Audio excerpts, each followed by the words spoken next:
Tayo po guys ay mag-osteurize ng snacks ng aking alaga. Okay? Ayan, kasi hindi na siya makakain ng solid. Kaya ito yung muffin.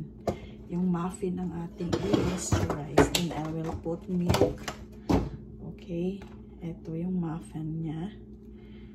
Okay, here, the muffin. Ayan po. I-osteurize kasi hindi na po niya kayang kumain ng solid. So, ito yung muffin. Ayan. And then, I will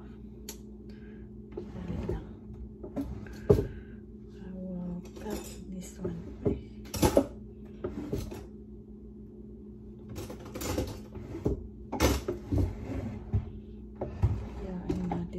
I-slice natin half lang kasi hindi naman niya nauubos, di ba? Half.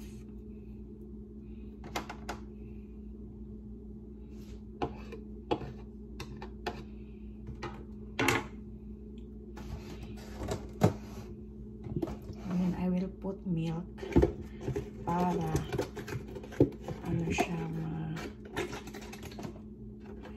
magkaroon siya ng water. Ubusin na natin. Tapos lalagyan natin ng konting tubig. Diba?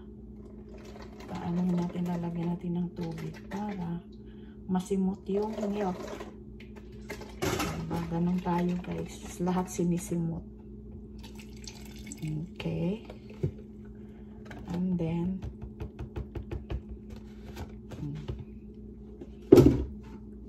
tapos i-blend natin siya.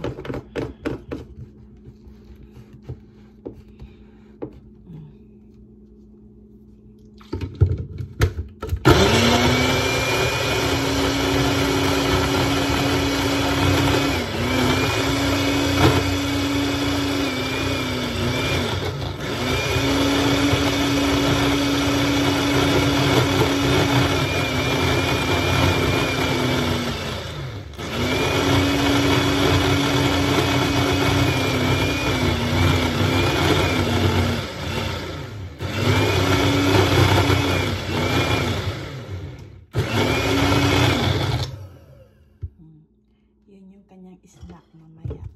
Gumagawa na ako ng snack for mamayang gabi para yung evening duty. Yun yung ibibigay nila. Diba? Diba? Tapos i-ano niya lang ito guys. Tawag nito.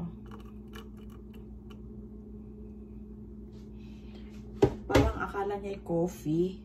So, nauubos niya. Ito po yung, diba? Oh. Ito. Ang ginawa natin.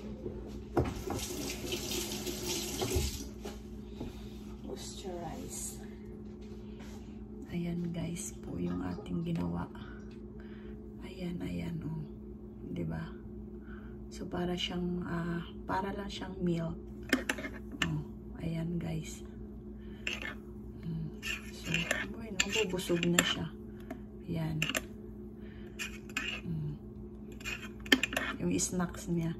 May alternate siyang bush. Lagi siyang nakaganito. And then, eto nga, gumagawa ako ng food niya. For snacks. And then, ito po yung pagkain niya. Ayan, for lunch. Beef with ano ito guys, beef with vegetable. Ayan. Okay guys, thank you for watching. Don't forget to subscribe.